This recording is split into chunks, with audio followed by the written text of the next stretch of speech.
Hello and welcome to Talking Crass. I'm John and I'm here with my co-host as always, Beat. Beat, how are you doing? Very good. Second question, Beat. Yeah. How was the Chinese? Very tasty. We smash the Chinese in before the podcast. As always, the rules are you've got to get some form of takeaway before we start doing this. Why to make us happy? Want to make you happy, it's to raise morale. It's to get a good feeling when we're doing Get the troops ready. A few vodka and oranges, a couple of cans of lager, dirty takeaway. Pete, we're moving on. Right. This episode Okay. will be on Baby Driver, Yeah. and we're eager to discuss it. That we are. We just went to see it the other day. Yesterday, in fact. We went to see it yesterday. We've let it sink in. Paying cold hard cash to get in. We've let it sink in, and we're gonna get straight into it. Do you think it's always important for reviewers of any podcast or any form of media to pay for the ticket? What do you mean? Well, if you pay the money, is this a shout out to the fans to try and pay for us? Go on to Patreon and no, pay us money. that is not a shout at all. We do have Patreon, and you can donate to our podcast at patreon.com. Right, you can say that. Pop filters, and I can get away cinema with it. tickets, takeaways, vodka.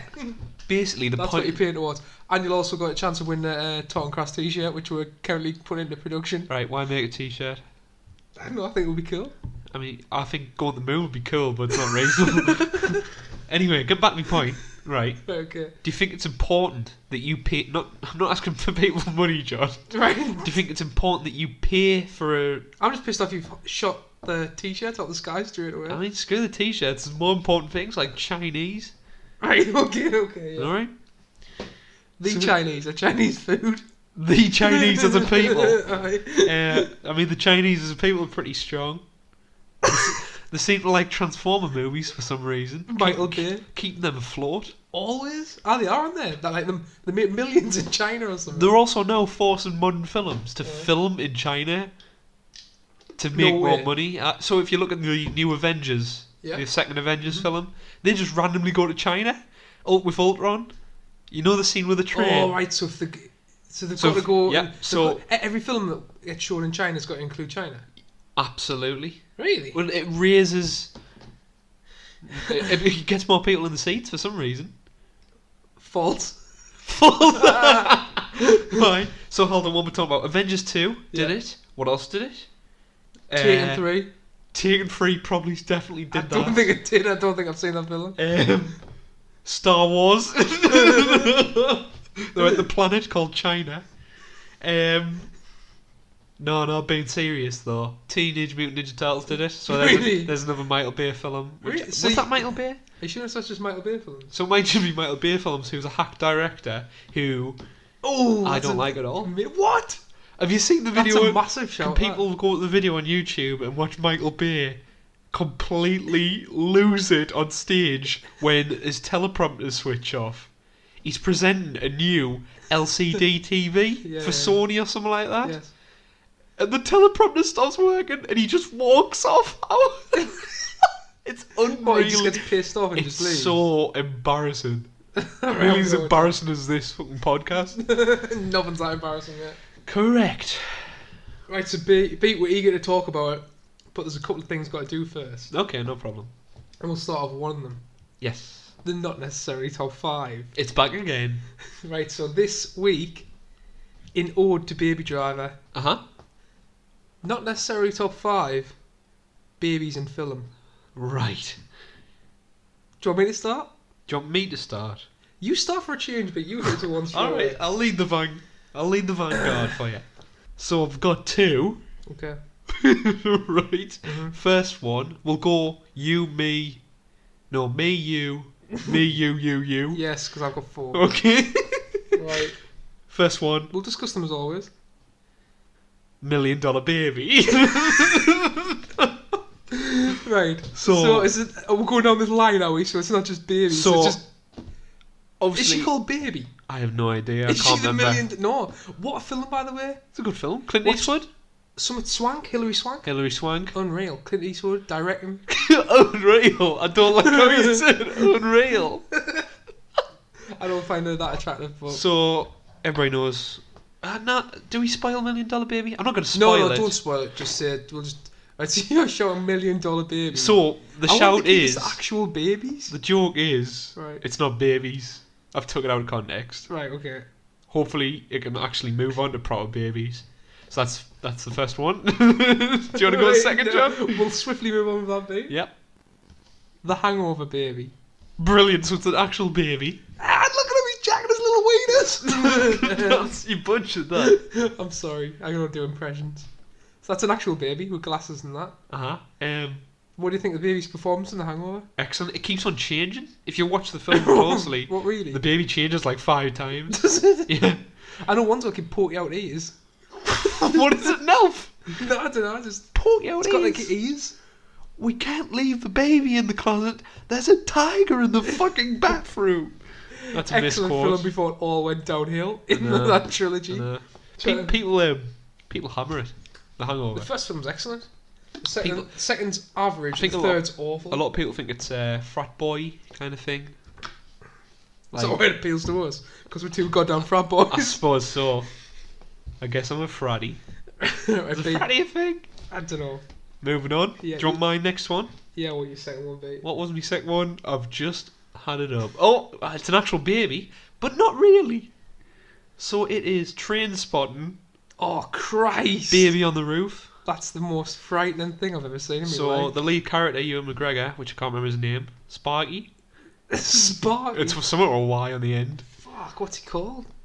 Spud? No, that's his mate. Spud's his mate. They're all called E's.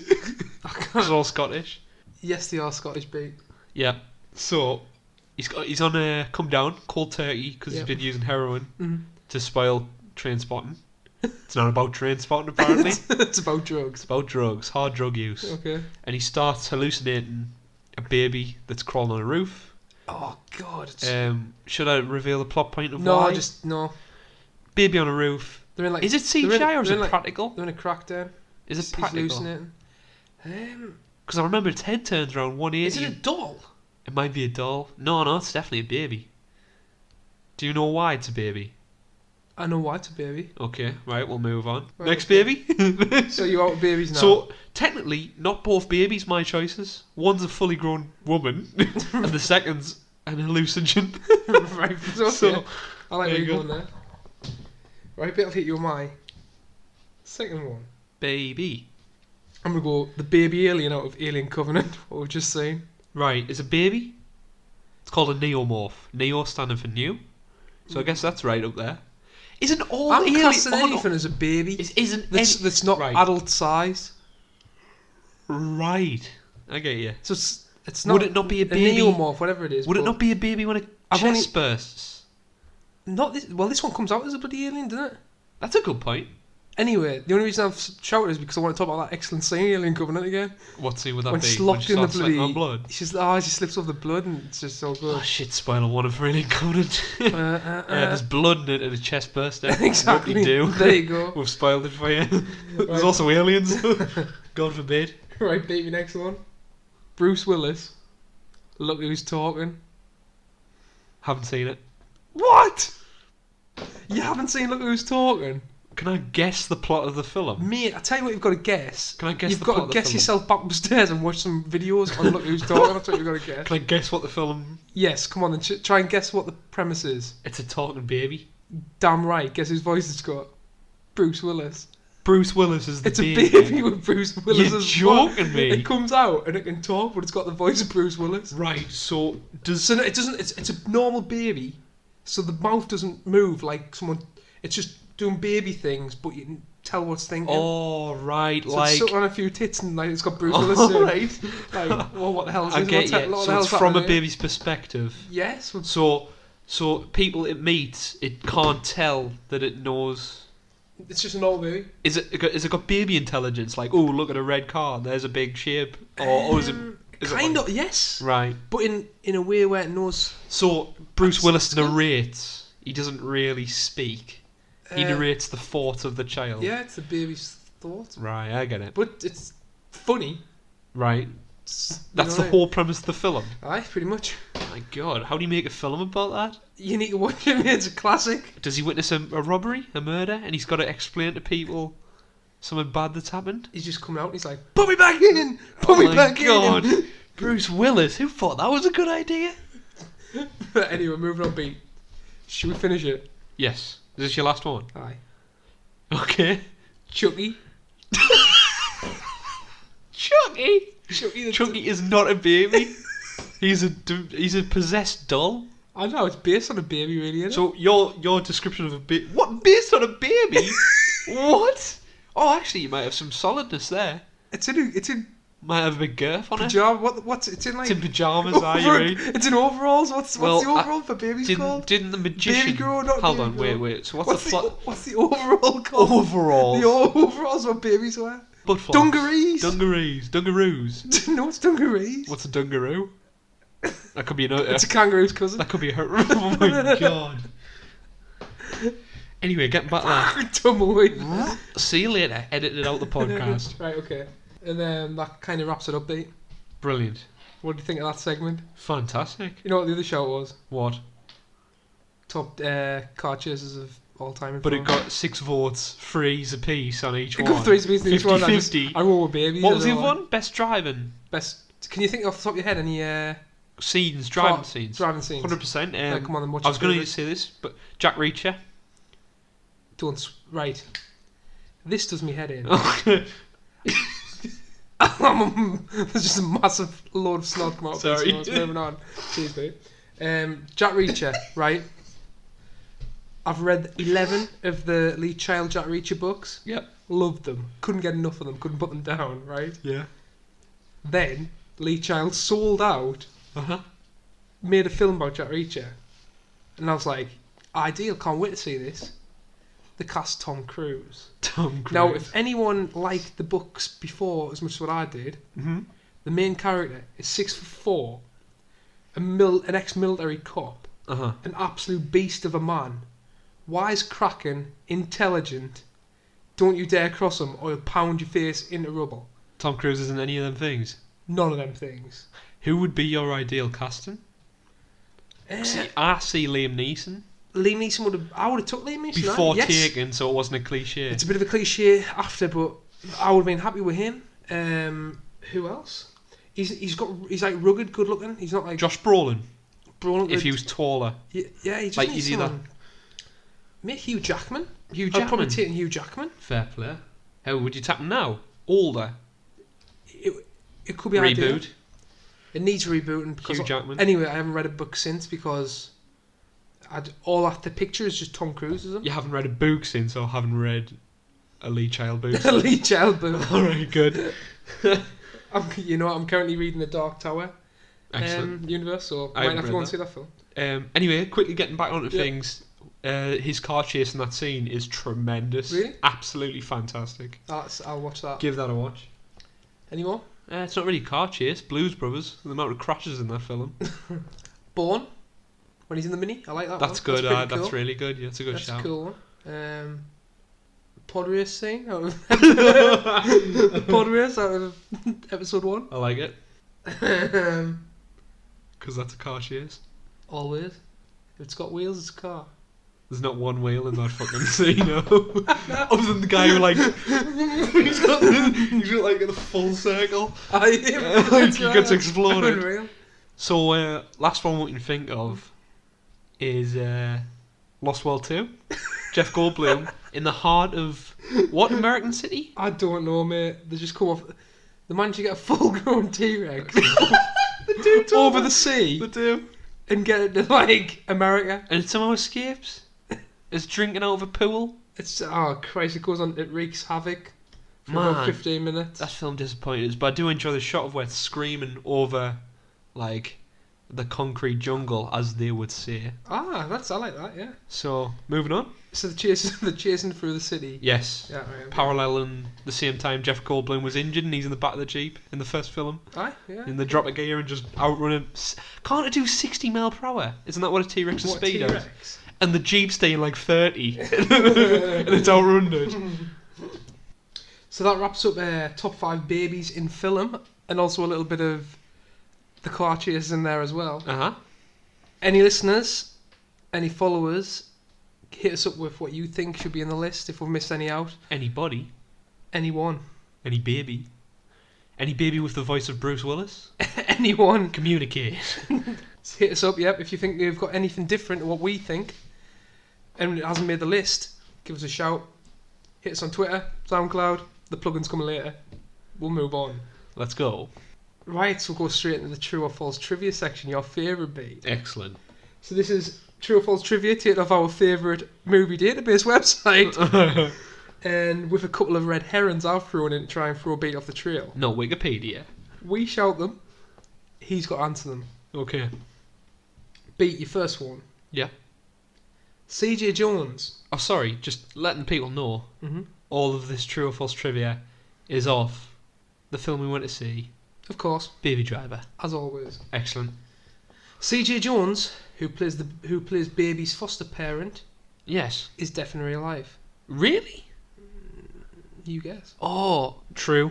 Yes, it is true. Yes. Deaf in real life.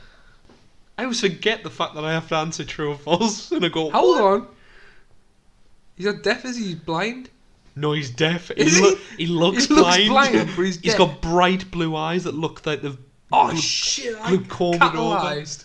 What do you call it when you Like have... catalysts? You're right, it's something cats. He's got cat's eyes. He's a cat cat that's person. what it is. He's a cat person. No, God no. See these eyes so green. Beat. Yeah. Next one. Moving on after we've just said CJ Jones got cat person eyes. What a good guy. In the introduction from Edgar Wright, it was revealed that there was no CGI or green screens used to film the car chase sequences. The driving is all practically done. Well, after watching the film, I went on YouTube and watched the behind the scenes. Did you really? Aye. So you pretty much going to get all these true or false trivia questions? No, not really. Right, I'm not okay. going to know them all, but I know this one. This is the reasoning for this one. Right. It's true. That is true. Excellent. Beat, we love it.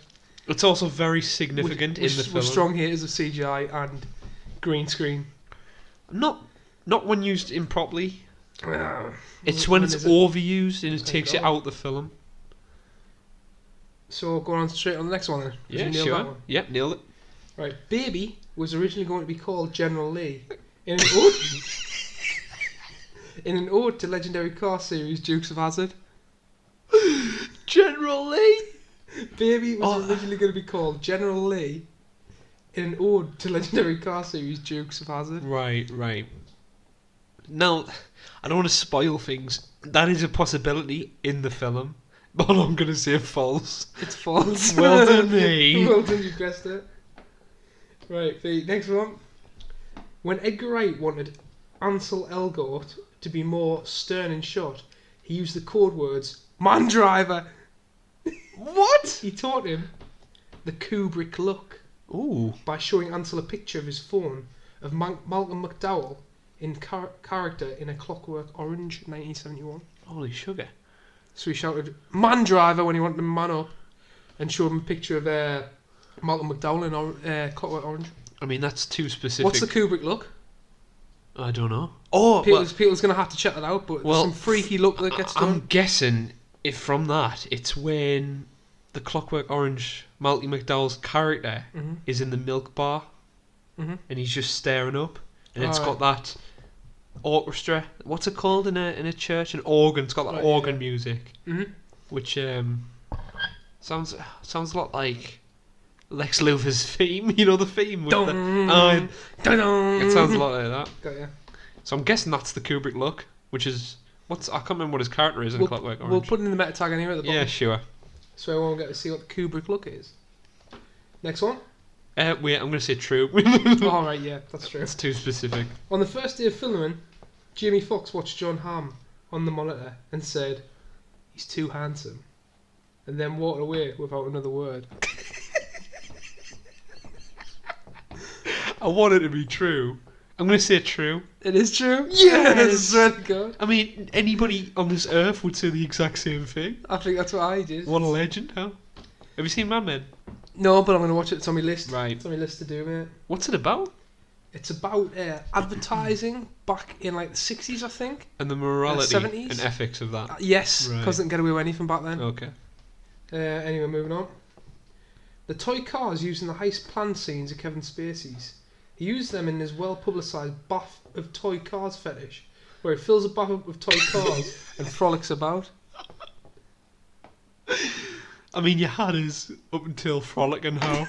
Like, if you used any other word than frolicking, I might have believed you. Have you never heard that before? False.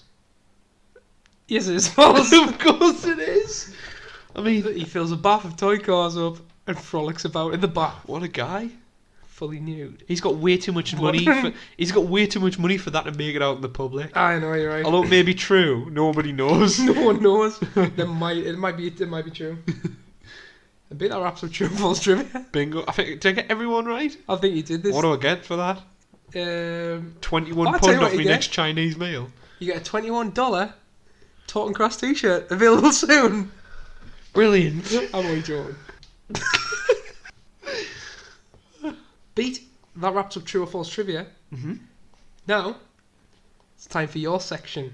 Hopefully, you've done a bit more than what you did last episode. A little bit. Do you want to explain how this goes? So, what would usually happen is, I would have a DVD, and I'd be able to make points throughout the film. A DVD. I mean, what else do you want us to call it? Blu-ray? Blu-ray. Oh, come on, give us a But break. not in the 90s anymore. Right, so I've got my CD-ROM, floppy disk, VHS. Aye. Have to rewind it every time I watch. And I would go through, periodically make points, scrutinising it, ironically and seriously, for all the fun it can had. What? That I can think be you had. made your point. Unfortunately, I can't do that when we go to the cinema because I don't want to have my phone out and disrupt everybody's film going experience around us.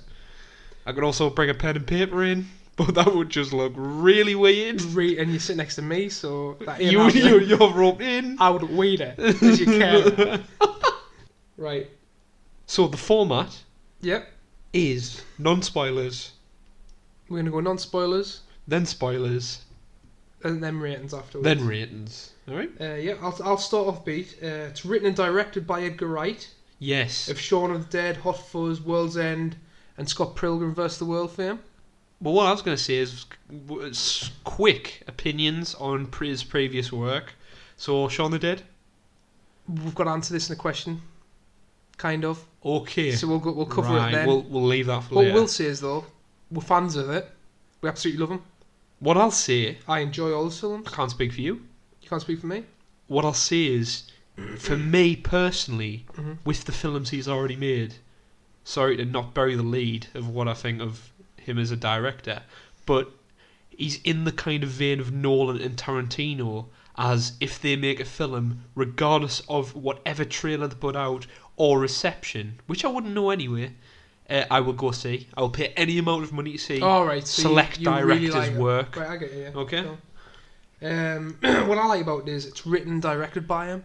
How many Yes. times now do you see directors, but they've got about 5 writers? Absolutely. In my opinion, I think that's what this film does well, because it's not like too many cooks spoil the broth type of thing, What a perfect point. which I kind of picked up on when I was watching the film. Which again relates to, ironically, Nolan and Tarantino. Mhm. Nolan, I think, gets his brother to write, Jonathan. Yes, he does, But I mean, that's very. I mean, that's different circumstances to you, 5 you writers. can tell now when a director's had full control of a project, especially in a day and age when there's that many comic book films. Very coming out. much so, by comparing it to shots taken out of the trailer that aren't in the film anymore, Like- maybe. Edited films chopped up to hell. Aye. Rogue One, we're looking at you. Suicide Squad, we're looking at you. So, if we've done all that, on to Baby Driver. I know, mate. You take us away. So, you make the points. I'll throw my little 2 penneth worth in, and we'll just move on through it. absolutely. Non-spoilers. So, first thing I've got is Mhm. explaining the genre to the audience. So, what type of film it is. And I've gone for, it's a 4-type film. All right. So, firstly, it's not... It's music. It's a music film. It's a music film. Does that make sense? So, I wouldn't its argue genre the point is because music. I'd like to say that in every scene there's a song. Right. That's what I like to say. So yeah. So why am I saying music? Musical. I also read a bit of trivia on IMDb where most of the songs have a 4-beat. Right. A 4-beat or something like that, and it goes along with the What's the that? scene. Like a metronome. Yeah, like a metronome type thing. Right. That's what we're on. That's a good point. And stuff like car doors will match up or something like that. Yeah, and like a foot steps. a door opening, putting down a gun on a table. Yeah, I get you. That's cool. So firstly, I'd say it's a musical, which is a bit of a misdirect from the trailers, where you'd think it was just a Fantastic Four rip-off. Fast and Furious rip-off. Yeah. Secondly, a car genre. I don't know what that means. A driving film. A driving film.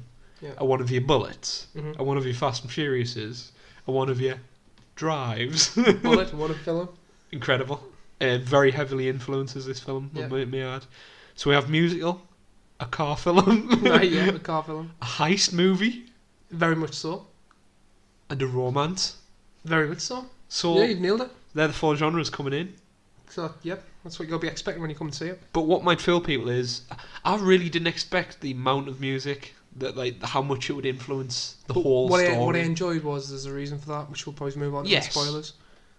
We've got to differentiate what we can talk about and what we can't. Mm-hmm. Can't. Next point. Opinions on characters. Right, so I've got the characters up here. Well, I've got the main characters up here. Yes, so I've got lead to start with. So Baby, who's played by Angel Elgort. Ansel. Is it Ansel? It's Ansel. Ansel. Yes. I've got Angel here. It must have auto-corrected. Angel Elgort. So Ansel Elgort. Famous for, would you say, Fault in Our Stars? That's the only other film I've seen. Have you seen that or not? I've not seen the film, but I've seen him in a trailer in it. I watched the first 20 minutes and fell asleep. I believe he has cancer and he's lost a leg. He's got a wooden leg. Meets he's going to be cancer treatment and meets he's only supporting in that. Yeah. So that's all I've seen him in. Which I'm sure he's brilliant in. Probably. I think he got rave reviews for it. Yeah, sure. Who's your next one? Oh, well, I was going to give the point of what I think of the lead character. Right, go on. I've got cool. Yes. I mean, he's wearing shades. You put shades and earpieces on anyone, they're looking cool. Iconic. That's not necessarily down to him. Like his little scar. Yeah, of course. And that actually leads on to my next point. Cliche in a good way. Nice little two-tone for you. So, he's good at everything. Yeah. He wears sunglasses. Good getting the coffees. He's good getting the girls. Is he good at getting girls? No. No, he's not. He's very socially awkward. He doesn't speak much. Silent protagonist. Yeah. All cliches. But I'd say they're done in a fun way. Yeah, probably I'd say and so, yeah. Quite cool in the character. In a worse film, would I get on to him about it? Probably. The little shot where he goes to get the coffees for the first time. Non-spoilers. It's not really spoilers. Okay. It took 27 takes. What? It is a long shot. It took 27 takes and they took the 21st, I think. That is nuts. So, because it's just an ongoing shot. It's a long shot. How long is it going for? About 2 minutes. I'd say 2 to 4 minutes. 2 to 4 minutes of getting coffee. Yeah, but it's just cool how it's done. Why is that? Like it's walking down the street, bumping into people, stuff like that. But he's bumping into people at the beat of the song. Yeah, like what we and the mentioned lyrics before. are graffitied on the background subtly. Are they? Very cool. There's loads of little things like that, loads of little Easter eggs in it. Very cool. So, next point. Love interest. Great.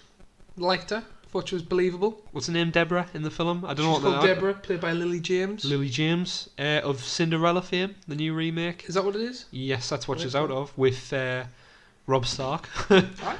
he plays the prince, which I haven't seen, but I heard is really good, which is weird. Yeah, so Deborah, or Lily James, babe. Did you find her attractive? Yes. You found her attractive? Yes. Cool. Do you think she played the part well? Excellent. She was actually English. No bad accent. She Is fooled me. Yeah, she fooled me. I didn't know she was English. Like, it's like a Tennessee type accent, isn't it? Yes, that's a good shout. Cliched again in the fact that she's also listening to music. Well, she's a singer, isn't she? Is she? Yeah. Is she a singer? Well, or aspirational singer? Aspirational singer, I think. Right. So she was great. Great, yeah. Got nothing much to say on it. What more can you say about her? She played the supporting role well. Yes. That's what I'd say. Did I care about her coming into harm? Did I care about her coming into a relationship with the main character? Yes. Mm-hmm. Well done. Next part. The Spaceman. Always great. Name a bad film he's so been we're in. talking about Kevin Spacey. Kevin Spacey, his character's name is Doc. Doc. In this.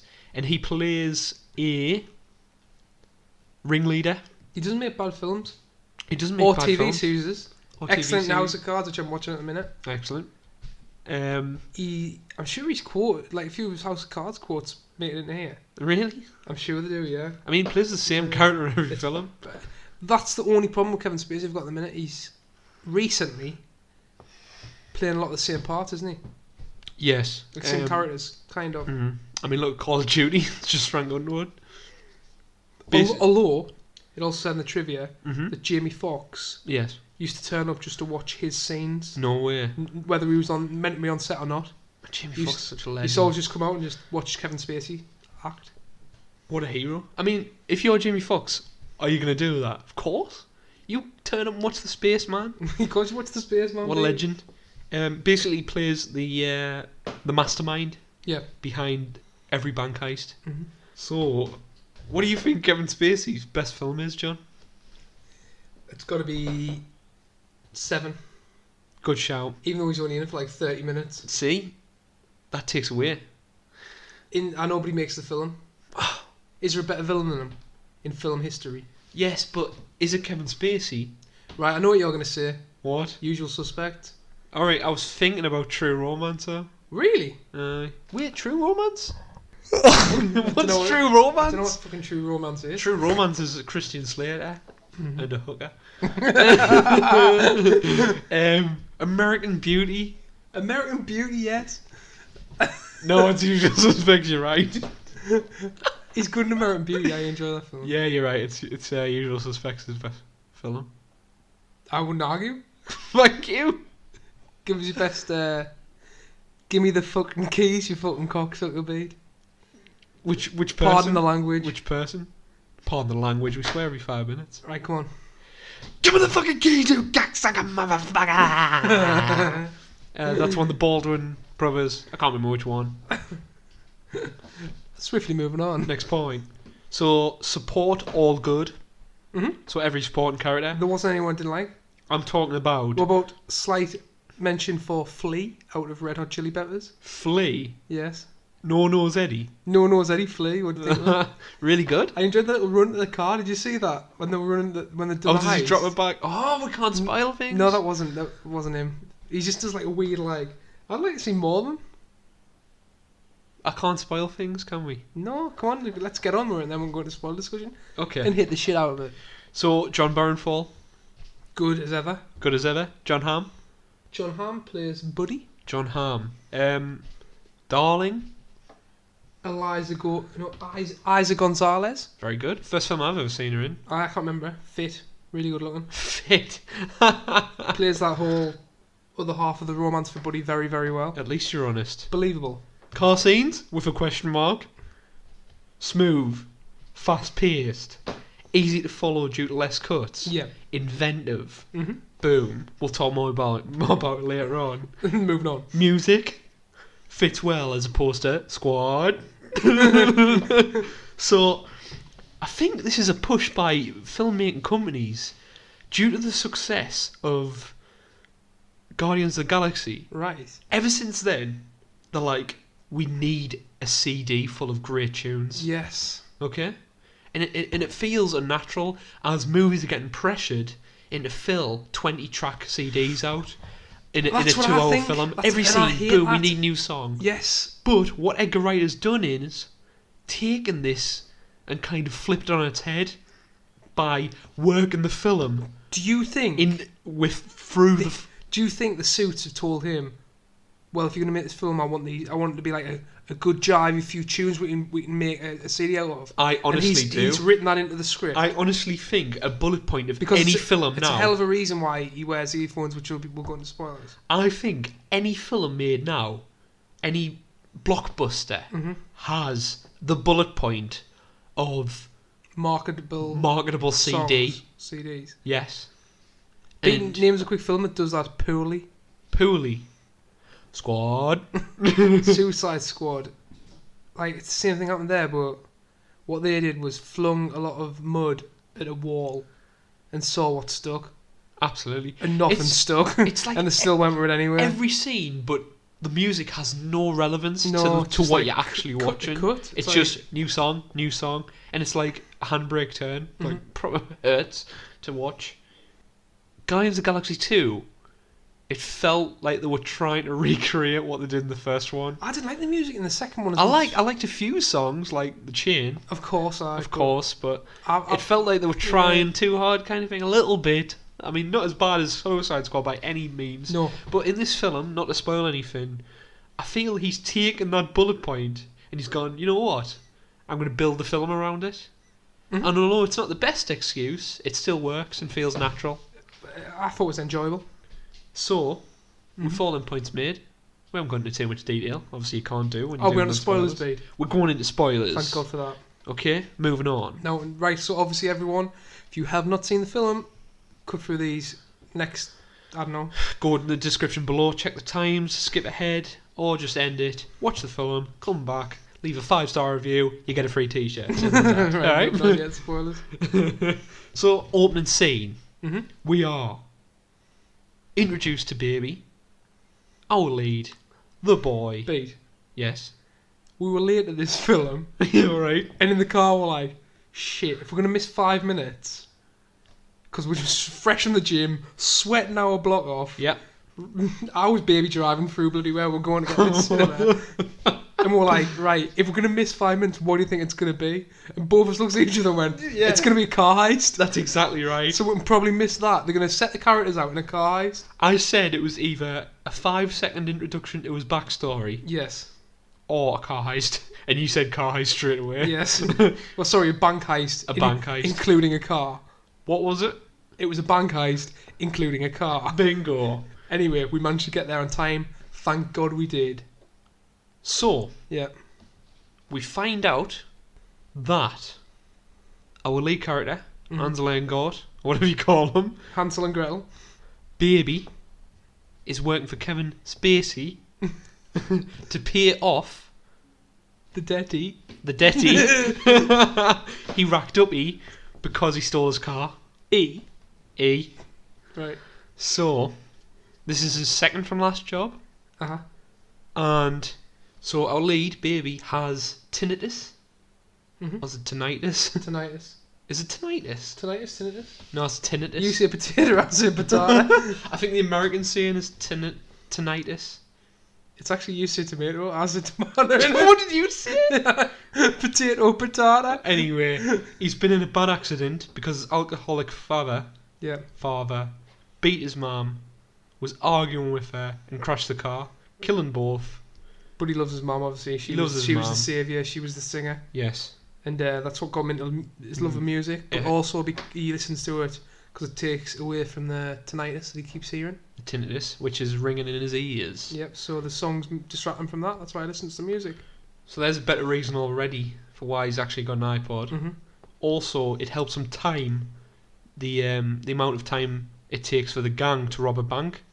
So say you've got a 5-minute schedule, he'll put a 5-minute song on and run it straight through, and he knows at the end of the song, it's go time. Boom. Also, the audience know that. It's very simple. He was having fun in the car as well. I enjoyed that. Yes. Charming. He's miming the lyrics of the song, which is... Word of the episode, he was frolicking about in the car. Ooh. Frolicking. So, after that's all been set up, the characters then exit the bank. Everything's going wrong until the boy steps it up. Whips into reverse. Game on. Game on. Introduction to the car scene.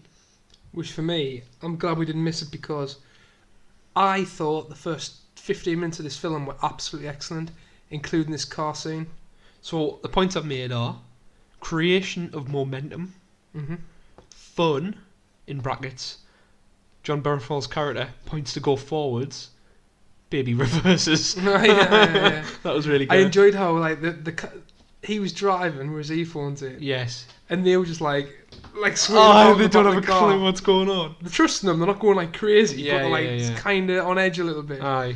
More so about getting caught than him driving, I think. But it's just excellent. So it's a juxtaposition between the emotions of the passengers and Baby's calmness. Being cool and calm, yeah. And then last point. Yep, moving on. Great stunt work Throughout the film, aye. I think throughout the film, yeah. I mean, mainly towards this first 15 minutes. So the opening scene is excellent. All the stunts smoothly shot. Usually in any sort. I mean, probably in Fast and Furious. I can't remember because I haven't seen them in a while. You're talking about when edit, cut. Like modern fight scenes. Like if you see a lead character who can't do action scenes, like Liam Neeson. Yep. They have to cut the footage every 5 seconds, so you've just got like a blur of images. Yeah. Well, in this film, you see some good, cool, like the cars drifting around in Edgar corners. Wright's first kind of forte into, is that the right word? American film, driving car films. Yeah, you know what I mean, like a racer. Yeah. Although getting back to the point, getting back to the point what we made about the music as well. Yeah. He's got an affinity to it. You know, when in Shaun of the Dead, when Nick has the Jag, and he puts the music on. Nick's got Nick Frost. His character's got the right. the Jag. Yes. He blasts the music and he's running over the zombies. Yeah. So that's why he got like a bit of an affinity from it as well. Really? Is that trivia? Or Yeah, just trivia. Unbelievable. I love Shaun of the Dead. I do as well. Right, so moving on, next point. So after the opening scene, the team go back. Happy days. And we get our lull outside of the action where Baby has to go collect coffee for the whole group. Again, this is still in the, would you say it's in the first 15 minutes? Yeah, first 20? After it's after the opening scene, so we've got action beat and then lull. So we get time to reflect on what's happened and calm down. It introduced the characters so well.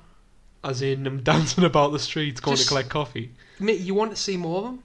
He's enjoyable to watch. Interesting. You feel from straight away. You want to hear his story.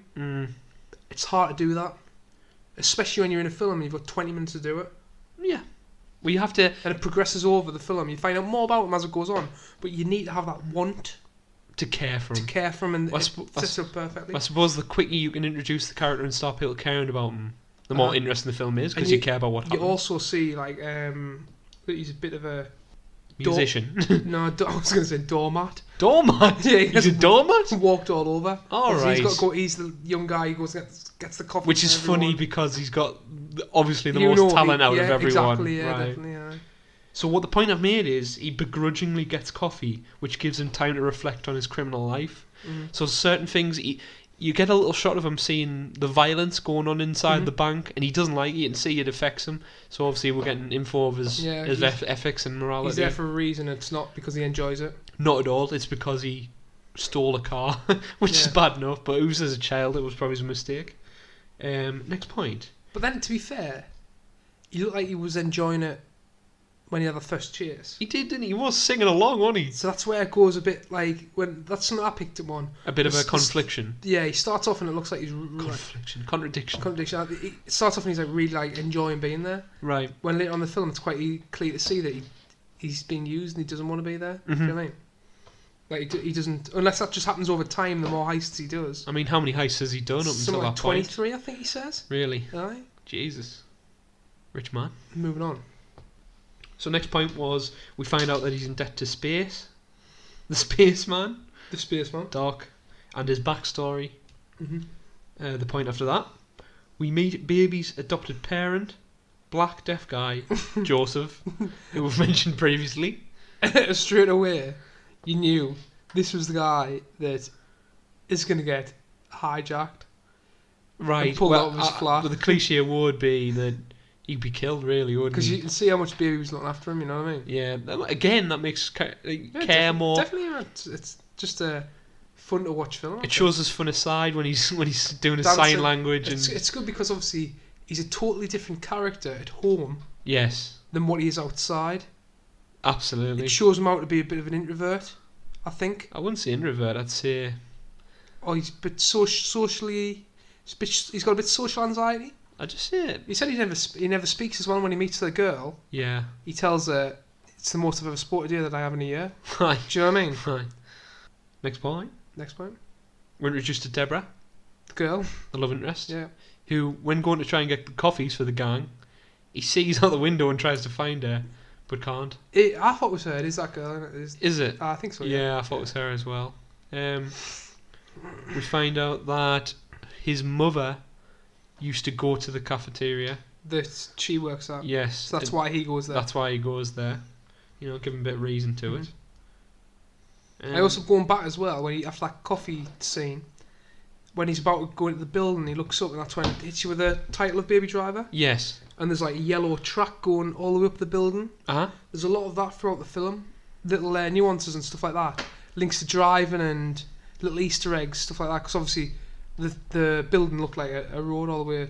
Right. So all the way to heaven, really. That's it. a lot of subliminal imagery in the background. Yes, it is. Yeah. Like what you said before, the lyrics on the wall of the when he's songs walking, and stuff like that. There's loads more. We also find out that Baby is making tracks. He likes recording. And then making tracks out of what people say. There was a funny little joke. Was it Mozart and a go-kart? Mozart How good is that? I love that. There must have been loads of little Easter eggs in the Definitely, titles of you the. can get that still of all the Absolutely. music he's been listening to. So we move on to the second heist, mm-hmm. where we find out. I keep saying we find out that Kevin Spacey only ever works with a person twice, other than Baby himself, who's been the driver consistently 23 times. Yes. Which is the new group is No Nose Eddie, which is the Chili's bassist. Plate. Is he bassist or drummer? Or guitarist? Guitarist, I think. Okay. Player. And the guy who puts Asian in Home Invasion, who I don't know what his name is. JD, I think he's called. JD. Oh right. But the and the ringleader Bats. Again, and Bats. And again, it shows Baby, doesn't it? Because obviously when the heist goes down, things go slightly wrong, don't they? Because there's like a security guard there, isn't there? Huh? Yeah. We'll get to that. We're introduced to Bats, who's plays kind of an unhinged serial killer. Which Jamie Foxx, hero, legend, plays the role really well. Hated him. Do you reckon? Did you hate him? I hated him. Did you? That's funny in points, but you tell he's crazy. Was he crazy? Mm-hmm. That's why he's called Bats. Batshit crazy. I mean, just because you call someone Bats, does that make him crazy? That's the whole point of it, Beat. What does he do that's crazy? Shoots a whole room of cops. Police. I suppose so. He's done like a lot of. He says he's got a gold finger hanging around his neck. Well, the whole thing is he's called Bats because he's batshit crazy. That's what it stands for. I get it. Leon is his real name. So there's a great joke where they're told to get Mike Myers mask, and they get Austin Powers mask, of course. We were crying in the cinema watching this. That's really funny. Really funny, yeah. That's a typical Edgar Wright. Comedy. Remember the name? Yeah. Great comedy. So the next point, John, is about the second heist in the movie. Right. Can we get your opinions on it? What do you think of it? Or should I give you a little background of what happens? Give us the background first, mate. So, a killing happens, I think. Yeah. Bats murders someone, just shotguns them.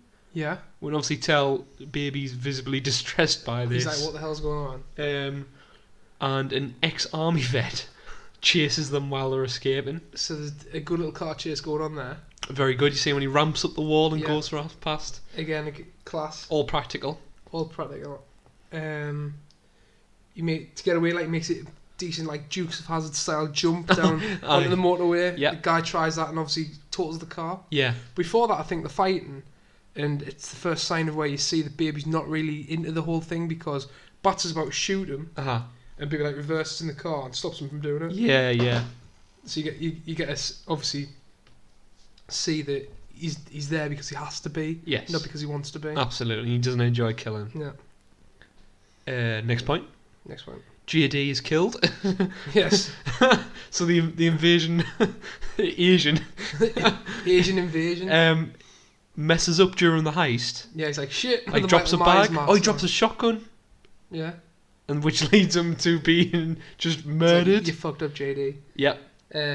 cut to pretty much the next scene where Baby has to drive. He brings them coffee, and Baby's like, "Oh, where's he?" He's like, "Oh, he's not here." Yeah, give me that. Kevin cup. Spacey takes him down, saying, "Oh, well done. This is your last heist. Yes. I'll not bother you again. Uh-huh. You need to do one more thing." Yeah. Open the trunk, and there's a dead body in there, He's which toast. is JD's. So that really, again, sets the scene of who Baby's dealing with. More death. He doesn't want to be part of it. He wants to get out. Uh-huh. He's over the moon to finally get out. And he goes to the junkyard where the car's crushed. Yeah. We'll get a full representation of his childhood and why he's got tinnitus. Yeah. And he's done. He's out. Final car being crushed. He walks away. He thinks Listening that's it, done. to Roll credits. Roll credits. roll credits. What's he listening to? He's listening to his mum's song. Easy like Sunday morning. Easy like Sunday Unbelievable. morning. Is it a Sunday? I don't know. Probably is. Yes, no it one Edgar right. It's a Sunday today. That it is. So. Yep. This leads to Baby getting out of the business, following his foster parents' advice, and becomes a pizza guy. Yeah. Me and John in the cinema thought Q chase scene, like high intensity. They could have done a lot more with this, I think. I think they ran out of time. I was expecting I wouldn't be surprised if there's a cut when the full version comes out. version. There's an additional scene, like DVD release, Yeah. Blu-ray release. I wouldn't be surprised if there's a scene where he's delivering pizzas. I think it was cut out of the movie in the storyboarding process. I don't think it was filmed and cut out. I think the idea was taken out, and it may not even been made in the first place. Honestly, I think they will do, because obviously I think it puts to a different kind of car chase. Yeah, but I'm expecting a comedy kind of parody of like a fast chase, car chase, but he's only delivering pizzas. I felt missed a comedy beat there. Delivering people joy, which I loved. I enjoyed that bit. Excellent. Who was it? Who's the pizza? Goodfellas? Goodfellas pizzas. Oh, there's a reference. Nice little plug. Very good. So reference to Goodfellas. Obviously, things go tits up. Things are progressing with his new girlfriend, Deborah. Yes, he's becoming more and more in love. Takes him to a fancy restaurant. Who's he bum into? Unfortunately, Doc. And Big Boy out of Outcast. Big Boy out of Outcast? What? Yes. He's in that scene. Is he? That's who Doc's talking to. Really? Big Boy out of Outcast. No way. Shutterbug. That's unbelievable. Nice bit of trivia, that. I know, moving on. Doc threatens Baby. He's going to kill everyone. He said every good villain. He said he would break his legs and put him in a wheelchair. How sad's that? He was debating it for a minute as well. He was like, should I go for his life? I know. Being disabled and having tinnitus. Or should I still drive and kill people? So, Baby has to do this final heist. Mm-hmm. Final heist? Isn't it final heist? Or is he in there forever? Is he locked in? I think he says this heist is worth a lot of money, so it'll get him off for a little bit. Right. But he wants to do it, and he's lying to them because he's going to escape at 2 o'clock with Deborah and go into the goddamn sunset ending. Yeah, I think so, yeah. Right. In between that, they have to go to a police meet-up to get guns for the heist, where Bats just loses Jamie it. Foxx plays it well. Plays it well, like, it is funny. I like the guy who's like pork references, because obviously the pigs. Oh, right. Oh my god, I never even saw that. And he was pretty cool, him, the little guy who was the guy with the little white suit on. He's like, do you want a ham loin or a back cut or yeah. steak rump? Paul Williams, I think he's called. Right. The butcher. I like the bit with Jamie Foxx where he's like, don't I know you? He's like, you alive, ain't you? Yeah. Then I don't know you. Like, I know you. And then he says he's a cop who tried to get him before. Oh, like years ago. He just pops up. And he says he sees APD and just all shit goes down. So, the leave just decimating all the cops. Dirty cops who are working for Doc, we find out. Which angers him. And this leaves Baby to having to make a decision whether to throw the heist or keep on with it. He says, go on, we're getting sleep, we're doing it tomorrow. What he does then is sneaks off, as planned, to go meet up with Deborah to run away. Yep. But, unfortunately... comes out of the car and... Is Buddy there. Yeah. And then it was pretty funny where Jamie Foxx jumps in the car. Oh, like, yes. Where we're going, 2 o'clock in the morning? People just keep on waking up and jumping in the car with him. He's like, where the hell are you going to in the AM? Where are we going? I'm going where? So... Is it another cliche where in the kind of just before the final third act of a film, you have to have the lead character's main fall. Yeah, I'd say you know what I mean? It's good. It's just storytelling, mate.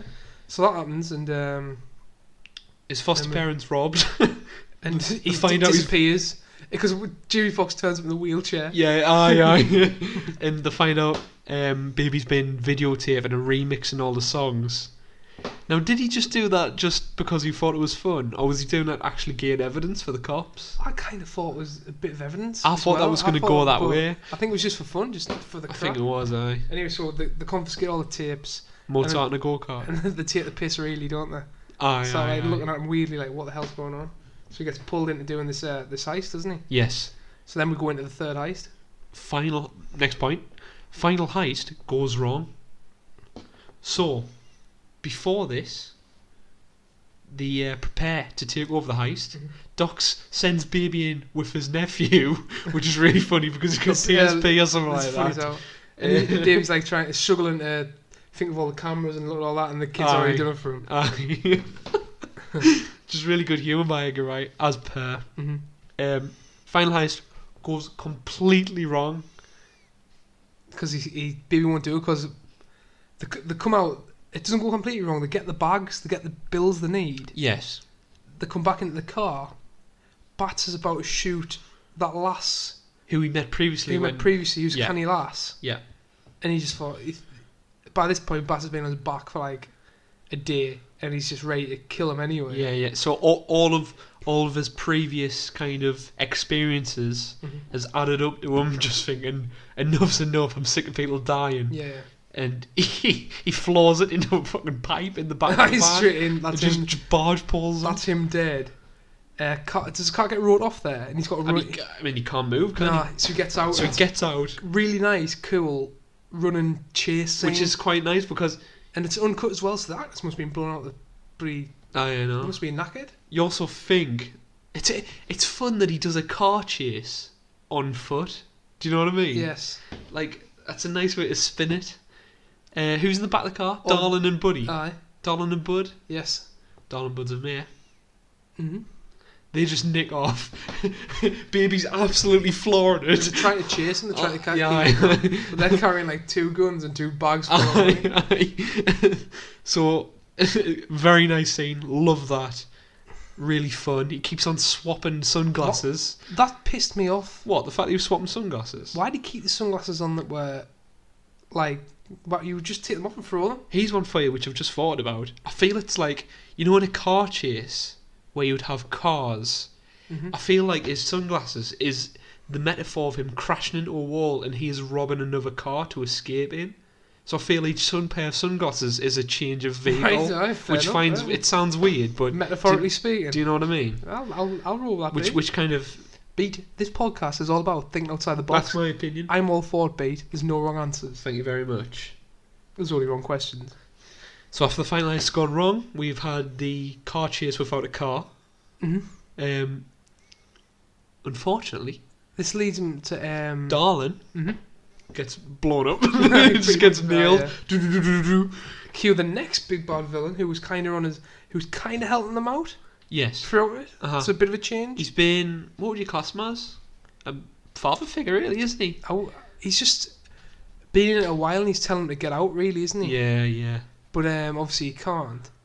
Cue John Hamm becoming this rampaging murderer. So this was the next point. Revenge. The film. We love a good revenge story beat on this podcast. That we do. Something, probably a negative for me. The film's main villain keeps on switching. It switches 3 times. So we begin with Kevin Spacey being, when he threatens him saying, I'm going to break your legs, you're like, oh, this is the main bad guy. He's going to be doing the bad stuff. Then we're introduced to Bats, who makes a mess of the cop deal for the weapons. And he's just a dickhead. Oh, this guy's going to murder Deborah. John Hamm. And then John Hamm. I think... Did you think that's a good thing or a bad thing, the fact that we changed 3 times? I like to get invested in one main villain. The point we made was... Yes. Suicide Squad could have taken notes from this. Right. Because this was a gang of merry men who you kind of fell for, but they were quite clearly villains. Right. Each one of them were villains. Right. Well, Suicide Squad, they were heroes. Each one of them was superheroes, Yes. really. Yeah. But with this, you didn't like them because they were villains, Uh-huh. but they were part of the story. Yeah. And Baby was along for the ride, and if things went wrong with these, then he would get injured. Yes. Do you know what I mean? So yeah. I think that's where they did it well. So I'm all for it. it made you care about villains who did really bad things. Aye. Right. So I'm all for it. Got it. Next point. So where we went to? Everything goes wrong. Mm-hmm. We don't know what happens to Buddy or Bud. No. He goes back to the calf, goes to try and see Deborah. We're outie. Unfortunately, Bud, He's at the calf. he's at the calf, ready to get a bit revenge. Things go a bit wrong. Police show up, which allows Baby to escape. Him and Deborah. He needs the mum cassette, doesn't he? He needs yes. that. So he goes back to see Doc. Yes, to trade him the money out of the first heist for the one tape. So again, that goes wrong because it turns up and he's like, "Oh, the cops are here." So Doc agrees to give him the tape. Yeah. They go down, and he's like, "Shit, the cops are here." And it's Buddy in a cop car, Yes. looking demonic. Yeah. I think there's a bit of red lighting going on there as well. Or the guy from the Doc's cops who got shot up by bats turn up, don't they? So Kevin Spacey's character, Doc, just 180s and becomes a friend, agrees to give him the mum cassette tape, takes the money. He does it loathingly though. He's like not happy about it, but Yeah, but I think he does have an affinity to Baby. I think this Because is I think he likes Baby. I know he likes Baby, but I think this is the stupidest thing in the film. Yeah, probably. He Wouldn't- just- if he he's just- a big bad, he wouldn't do that. Not of a big bad, just rational. It's not rational what he does. He just turns round and because I was in love once, sees Deborah and him, I'll help you out. So he forgets all the money and commits suicide by going into the cops and just dying. So he shotguns them. Bud turns up to seek revenge. Spacey gets absolutely demolished. Takes a good couple of bullets, like, And one to the sternum. it ends up Good with... shot, definitely dead. And it ends up with our protagonist destroying him in a fiery blaze. That's how it ends, right? A couple of little nice scenes where he jumps over the car. And then, to be fair, after that, what did you think of the whole when he falls off the building onto the flaming car? I mean, you know he's dead, don't you? Was that CGI or not? A little bit. I A little think it bit probably CGI was. heavy. But, I tell you what I did like. Not that you're going to throw someone into a burning car from 40 foot. Exactly. You could throw a rag doll. I love the red, bright red interior lighting of John That's what I Hamm's said, car. like, Did yeah. you make that point? Demonic. Demonic, Demonic eye. Rage, Really full of cool, rage. really cool. Like Visual representation of emotion. Yeah. And then obviously that all happens. Baby and Deborah get away. Yep. Although he shoots a gun in his ears, it makes tinnitus worse, doesn't he? Yeah, it does. Shit. Yeah. I thought he was going to go deaf. I did as well, but obviously I don't think it happens like that. No. Did he get to see him back properly, or was it always like? I think he worse? did. I think he did. I think he came I'd back like to see properly. him go deaf, personally. That would have been a bit of a payoff, wouldn't it? Yeah, like a full circle kind Yeah. of thing. So you think it's all well and good? They're going on that lovely adventure they've promised. They're talking about... They've got the mum's car playing. Yeah. The car CD playing. They're talking about Tape Bonnie players. and... Was it Bonnie and Clyde? Bonnie and Clyde, aye. I'm like, uh-oh, here we go. They're going to get machine gunned the life out of them. And then bang. They're met with a roadblock. Police turn up, roadblock them in. She's about to go 'cause she's driving, and he just gets out, hands himself over, doesn't he? Yep, goes Which to I jail. think it's not like that. Yeah, it's good. He would have been constantly outrunning them. And to be fair, it's not like a... Would you say it's a massively happy ending? Would you have been happy with Bonnie and Clyde and if they just got mincemeat by two machine guns? No, that's horrible. I don't know, I feel like... What if they got killed off by... Aye. What? Are you sick in the head, man? I just think there's a possible ending. If a possible ending, they could have been turned into ham. John Hamm. No pun intended.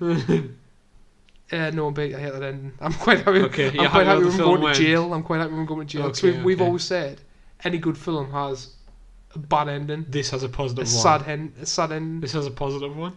He gets out eventually, doesn't he? Yes, he does. It shows you him getting out, doesn't it? We recount all of various witnesses who've been in the film, such as the lady in the bank from the third heist, testify for his good deeds, saying, "Oh, he stopped me from dying."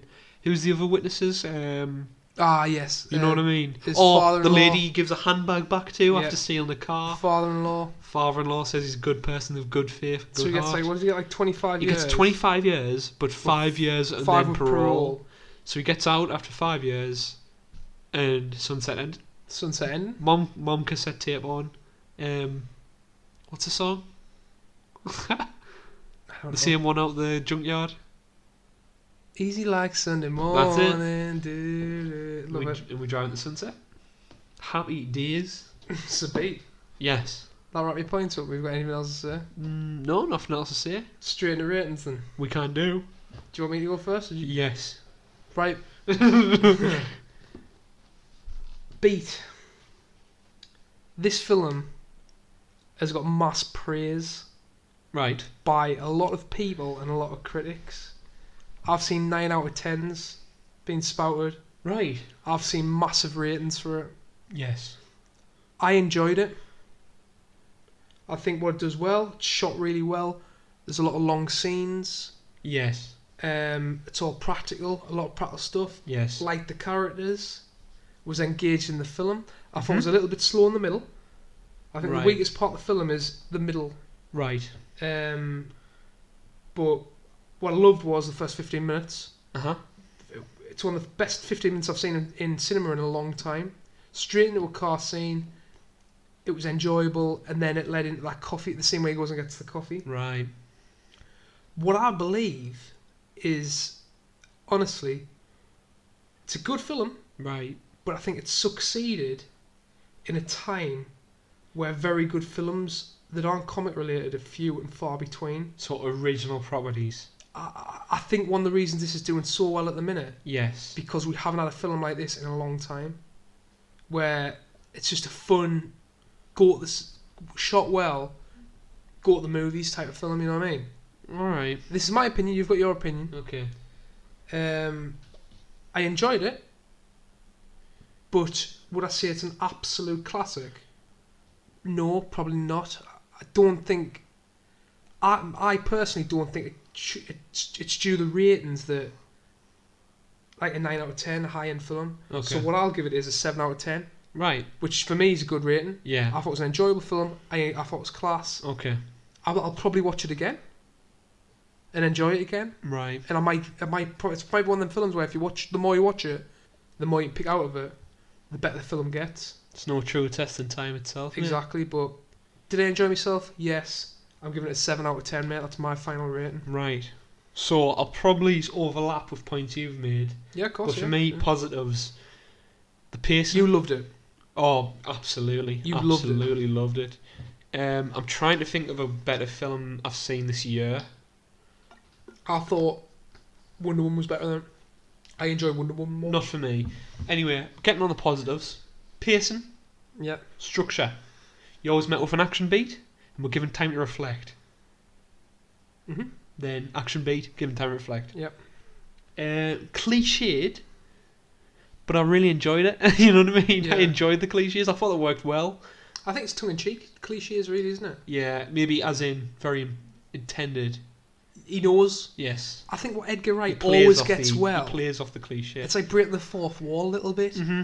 He knows it's cliche. This has been overplayed. And he makes a deal out of it. Right. Do you know what I mean? I like that. I do like that. I do enjoy that. I think the whole film's iconic. Mm-hmm. I think that red Subaru will go down in film history. Yeah. I I wish he'd kept that car. I know. I would have liked him to have one iconic car. Right. Rather than Even keep if he finds that in a garage later on Uh-huh. and does his final escape in it. Yeah. I didn't like. I know you've got to, as a wheelman, Yes. technical term, Very good. ditch the cars and go into different ones. Yeah. But I would have liked that iconic car. And I think like what you're saying is it will be iconic, Yes. but we only saw 15 minutes of it. You're right there. Other things, music is fantastic. Mm-hmm. Very natural feeling. Worked well with the film. Yeah. Symbiotic, if you want to say that Mhm. word. Unlike Suicide Squad, where it's jarring, Yep. takes you out. Colourful, smooth, fast-paced, fun. Yep. Simple as that. Go see it, people. Negatives, lead villains are a bit weird. I don't know. For me, there was something missing. There was just something not there to make it that 9 out of 10 film Right. that Peter's raging on about. I can't quite put my finger on it. Anyway, Pete, I'm taking over your spotlight. What's your final rating? Final rating? See, I enjoyed this more than Wonder Woman, but I think I give Wonder Woman the same rating I'm going to give you this, which is 8 out of 10. Solid. Did I give an 8 out of 10 to Wonder I Woman? can't remember. We'll have to look back. Who knows? But, So I mean... got average rating of 7.5, Yes. which, in everything, excellent film. 8 out of 10. It's my favourite movie of the year. Right, So cool. stylish. I love a guy right so much. Right, Pete, we'll smash straight into fan questions, mate. Right. So, we've got the first question, which is from the Juice in the Morning podcast. Everyone give them a listen. At Juice in the AM. Is this the first question I've ever asked? I think so, mate, yeah. Excellent. Tell me how you feel about the movie Faculty. The Faculty. The Faculty. Elijah Wood? Is he in it? Yes. Is it when that substitute teacher comes in? Robert Patrick? Yes. T2? Yes. The girl out of Fast and Furious? You know this better than me. I know it to be a great film. I claimed it to be in our top 10 high school films of all time. Oh my god. That's very good. What do you think of it, Pete? It's alright. Quick rating. Oh my god, it has what do you call him? Squidgy Face. He's in Pearl Harbor. He's in Sin City. He's in Black Hawk Down. Squidgy Face. It's got Squidgy Face. What's he called? It's got Famke Janssen in. I don't know. Moving on anyway. What's your rating on it? Rating of that film? Quickly. 4 out of 10. I'll give it a 5. I'm being generous. Okay. I Thanks love for that Robert one, Patrick. Jason Moore. I enjoy some of the practical monster effects at the end. Other than that, the destroy it by trapping in a bleacher. Yeah. That's pretty stupid. We've got a member of Crass Halle, Bosk, of course, Yes. asks, which is your favourite Cornetto trilogy movie and why? Right. This is an easy one for me. Are you thinking the same as me? Well, we'll have to. I think there's only ever one. Shaun of the Dead. It is Shaun of the Dead. It's got to be Shaun of the Dead. In Britain, if we have any overseas listeners, we have a television programme called ITV2. It's on every night. It's on at least 50 times a year. I don't understand why, but I'm grateful because I'm always loving it.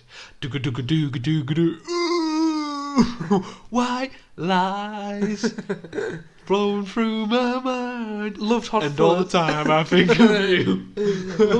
I loved Hot Fuzz. Yeah.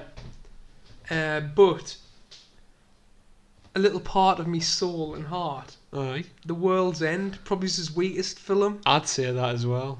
but I enjoyed it because it's the lads going on a pub crawl. It's still funny. It's the lads going on a pub crawl. Still We've all been there. Simon You know what I Pegg mean? and Nick Frost and Martin Freeman. I enjoy it by being able to draw comparisons Right. to an everyday pub crawl. For me, Hot Fuzz is excellent, by the way. It's a great film. Anyway, yeah, so Bosk, we've both picked Shaun the Dead. Shaun of the Dead, of course. Crammed it. Right. We've got the Kitchen Sink podcast, AB. Yes. Everyone follow them. What, they're going to throw at us everything? At Kitchen Sink Pod. Is Final Exam the most underrated slasher film of all time? I would be lying if I knew what it was. After you've hit us with that one, Kitchen Sink podcast, we are going to watch it. We're going to spend the night, we're going to get some pizza in, we're going to watch it. Whether we do an episode on it, we do not know. We'll see how much we like the film. Maybe we'll just give it We're a not gonna- very small review. We're not going to commit. Is Right. it better than Jason walking past two people in New York with a boombox on and he kicks it and doesn't murder them? Stamping the boombox. Right, Pete. Bear with us. The second question is, do you approve of Rawhead Rex? Rawhead Rex? Oh my god! I'm showing Pete on the iPad That's right now. incredible. What do you think? What's that out of Power Rangers? It's goddamn Godzilla, isn't it? Godzilla. It's gotta be- looks way too old to be Power Rangers. It's a mudman, isn't it? Is it a mud ape? Godzilla characters? It's a mud ape. Christ, it's quite scary. Can we I'll tell you name Godzilla characters? The turtle, the flying turtle. I want to say The guns- Gamora, but that's Giga Summit. I don't know. The guy, the robot. Robot Godzilla. Right. Yes. No. What's the Mothra? Do we approve of Rawhead Rex? Yes, we do. Yeah. I would like you to tweet us back and ask us why we have to approve or disapprove of We Rawhead always Rex. approve, no matter how shoddy it looks, of a man in a suit. Exactly. If you get a man in a suit and enlarge it around small little buildings, you've won the key to my heart. Practical effects. Excellent. Right, Beat. They also go on to ask, Uh-huh. what would win in a fight? A bear or a shark? A bear or a shark? Right. Right, I need to preface things here. Is the bear in water, or is the shark on land? Right, here's the one for you, Beat. Or is it wandered on the side of a beach? It's a polar bear. Oh. Don't they fish? They go into water to fish, don't they? What sharks are in the fucking Right. Atlantic? Let's not think like that. Wait, North Pole. Right, well, it's a polar bear. Right, okay. We'll go Wait, sharks may well be in the Atlantic. What am I talking about? Polar bear versus great white. Forget about it being it's in sea. Right. Here's how I'll put it. Ability to murder a human being. Right, okay. Could you beat a polar bear on land? No. Could you beat a shark easier than that in water? No. I'd rather fight a polar bear. You'd rather fight a polar bear. You'd rather fight a shark? My heart would explode of You just fright. punch it on the nose. I mean, a polar bear, you can see it. You can run at it. You can become big. In water, against a shark, I'd die of fright. I'd go into shock. Right, we've got 2 rounds, Beat. Right. First round. Okay. Polar bear Yes. versus great white. Right. In water, who would win? Shark. I mean, it has to. I think the shark would win. Unless it does a thing. Second, grizzly bear versus tiger shark. Tiger shark with legs on land. Versus a tiger shark with legs. A mutated on land. tiger Aye. shark. I'll go shark still. Would you really? Aye. That would just rip it apart, wouldn't it? Just grab it up with 2 hands, go. I probably would. But Wolverine fucked it up. Wolverine's fucked the bear up. What about a bear? Really? Aye. In the Wolverine. Oh shit! Fuck. Right, but what about half land, half sea? Right. If the polar bear Pokemon. can drag it onto land, I mean, what It's does an it do even on fight. land? Can't fucking breathe. pull it out and then just eat it. I don't know. Right. So what we going for here? I'm definitively going for a shark because I think they have a fear factor that the bear can't conjure up. Right, okay. So the bear's heart's going to explode at the sight of the shark.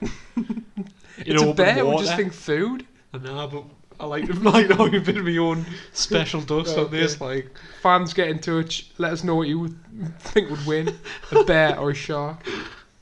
Right, we're going on to the final question here, B. What a question this is as well. It's from a member of Crass Haller as well, Scotty Boy. yes.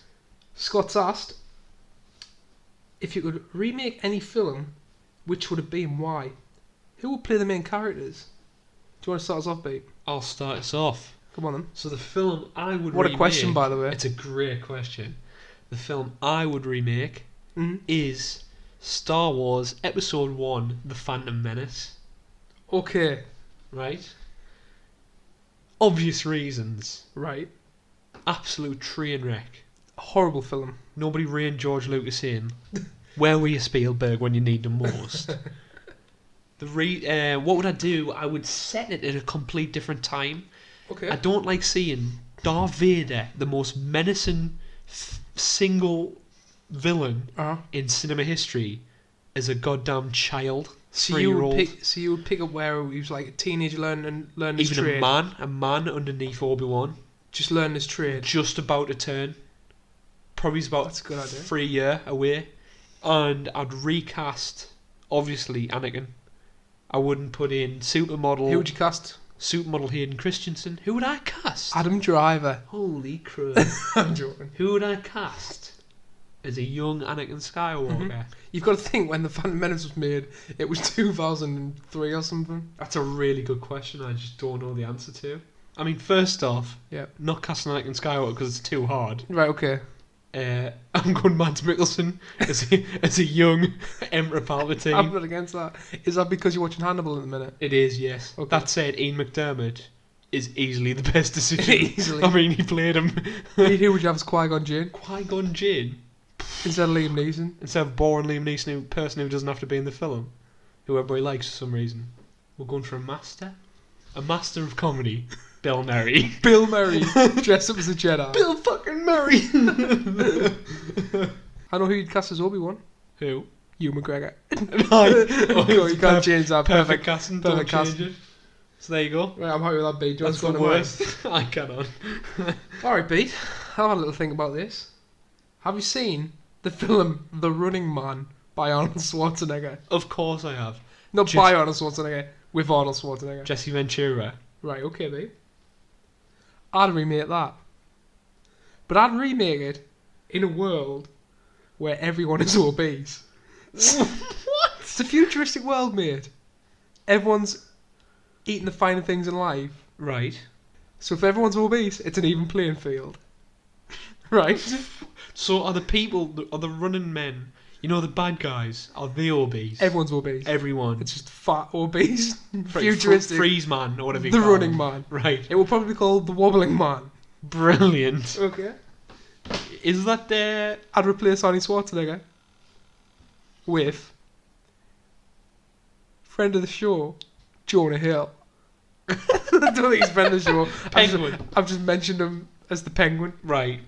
But he would at least have to put 15 stone back on. Or he's Yes. not allowed to roll. No, right. I've gone on beat and I've said I'd get the Australian actress, the one out of Pitch Perfect, to play as love interest. Excellent. Now the blonde lass, Yes. what's she called? Rebel Wilson. Rebel Wilson. There you go. Also of Grimsby fame. Grimsby, Google her if you don't know. As the villains, because obviously there's a hell of a lot of villains in it, Mm-hmm. that he's got to outrun Yes. or waddle. I'd go with. I'll pick out two of the most iconic. The first, the buzzsaw guy. Oh, well, he's fat anyway. I know. He's really fat anyway. Is he not the electric guy? I can't remember. Anyway. Oh, wait, no, he electrifies his own balls, doesn't he? I don't know. Sorry. Anyway. Is it okay to talk about fat people like that? Like obese, just say wobbling man? Probably not, but Fair play. I'm- Apologise if anybody's offended. I apologise to offend anyone, but I'm rolling with it. There's absolutely nothing wrong with being obese. So the buzzsaw guy will be played by John Goodman. He may have to be youth CGI'd. Unreal. I really like that. And the second guy, who will play Fireball, Fireball? would be Andy Serkis. Serkis? He might have to be fat CGI'd. Circus? Fat CGI'd. Fat suit though. Is so, Fireball the black guy? Oh no, he's the freeze guy, isn't he? I don't know, mate. Anyway, so that would be my film. So basically, And now, what do you think of that, Pete? I mean- Have you got anything to say on that? I think, yeah, Would you pick any fat actors to take part in that? large actors. The Blob out of X-Men 3. The blob out of X-Men. Or Wolverine 3, whatever you call it. Okay. Cartoon version in. No, the guy who plays the Blob. Alright, him, yeah. You know, he's got the boxing gloves on. He's not fat in real life, though. He's No, just got not a at all. bodysuit He's not on. fat at all. You can pick anyone, right? If they've got experience, yeah, get them in. He's in. He can wear the fat suit, you Of course know what I he mean? can. He can nail a fat suit. Me? I wouldn't say you're fat, Pete. Maybe there's just 6'4" of you. Clinically obese? I call you Tubby. Thank you. Moving on. Moving on. Right, so that brings an end to fan questions, Pete. Excellent. And Hopefully we've satisfied everybody's needs for our exactly. answers to their questions. Honestly, I appreciate everyone throwing the questions in. Probably our favourite part of the show, Yes, I would say. absolutely. Most interested in it. Yep. Most professional. Talk about obese people. Pete, it's time for the plug. Okay. Everyone. Right, so follow us on Twitter at Talking Crass, SoundCloud Talking Crass, iTunes Talking Crass. Leave us a 5-star review, please. Thank you very much. And like, retweet, spread the word, Pete. It's been a pleasure. Another enjoyable movie. I think we need to see something bad. So we can rip it to bits. I know, it's hard to talk about good movies. I think it is hard to do a podcast on good films. Go and watch this film, people. I enjoyed it. My favourite film of the year. So far. Easy. Nice. Easy. Bold show. Right. See you in a bit, people. It's goodbye from B. And it's goodbye from John. See you later.